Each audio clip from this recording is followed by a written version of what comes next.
On this edition of Wealth Nation, your greatest asset, time. All of us, regardless if we are rich or poor, young or old, have 24 hours at our disposal every day. It is the one resource that every human being has been given equally. Whether you are the president of a country, a customer service representative in a bank, a CEO, a farmer, a student, a stay-at-home mom, you must make daily choices on how to spend your 24 hours afforded you. I used to take time for granted and never fully grasp how precious it really is. I know that a lot of people are also guilty of this mistake. Think about it. When a second, a minute, an hour, or a day has passed, it's gone forever. There is nothing you can do to retrieve it. Almost all material things, including money, can be regained. But time is fleeting. It's scarce. It can never be recouped. So, how should we view and manage the one commodity that is the most precious in our lives? The answer lies in planning and budgeting our time. I made the effort to list all of my daily activities and the time that each of them consumed, and I was very surprised by how much free time was left over in each day. It made me realize how much time I wasted on frivolous activities that meant nothing to me. I began to see how the time I spent on these activities had an opportunity cost.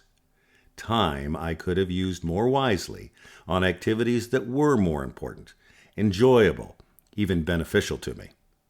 If the average person takes the time to add up all the hours wasted in the past on activities that add no real value to their life, they will be shocked. Consequently, I made a list of the most important activities and tasks that I wanted to complete each day, as well as the amount of time that each normally took. These are activities that help me to become the person that I want to be and lead the life that I want to live. I became aware that, up to that point, a big portion of my time was not planned nor budgeted. I was wasting time that I could not afford to waste on meaningless activities.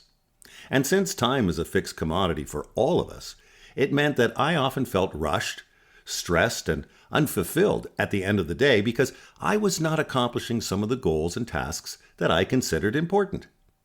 Here's how I decided to audit, to plan and budget the 24 hours given to me each day. I first listed all the daily activities that I deemed essential and how long it took me to complete just one. Here are a few of them. Sleep, 8 hours. Work, 8 hours. Daily meals including preparation, 1.5 hours. Personal hygiene, 30 minutes. Gym, 1.5 hours. Meditation, 15 minutes. Total? The total was around 19 hours. This meant that I had between 5 and 6 hours left each day to do everything else. How would I choose to allocate and spend this precious time? How much of it would be used to watch TV, read a book, spend time with my family, listen to music, or pursue my hobbies? I also had to keep in mind that there were other non-daily activities to complete, such as grocery shopping, cleaning the house, and learning how to create real wealth. Furthermore, I still had not accounted for the amount of time needed to see my friends, travel, go to the beach, play racquetball, etc. I clearly had some choices to make if I wanted to make the best use of the 24 hours given to me each day. Each of us has our own unique responsibilities, lifestyles, dreams, and interests. And that means we choose to spend our precious time differently. However, many of us also forget to audit and budget our time.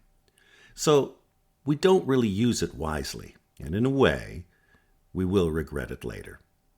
Rather than let time slip away by spending it on frivolous activities, how do we choose to use this valuable commodity in a way that helps us achieve our goals and give our lives meaning? That is why it is extremely important for all of us to reflect on how we currently allocate and spend our time. Consider, what is an hour of your time worth? It is similar to reflecting on and auditing how we spend our money. Do we succumb to instant gratification foolishly? Are we stressed because we're spending our precious resources in an unconscious manner that we later regret. There is nobody in this world who is too busy, only those who do not prioritize. Does that mean that we cannot lay on the couch or on the beach and relax, watch a movie, or simply do nothing at all? It merely means that those choices were made with a sense of awareness.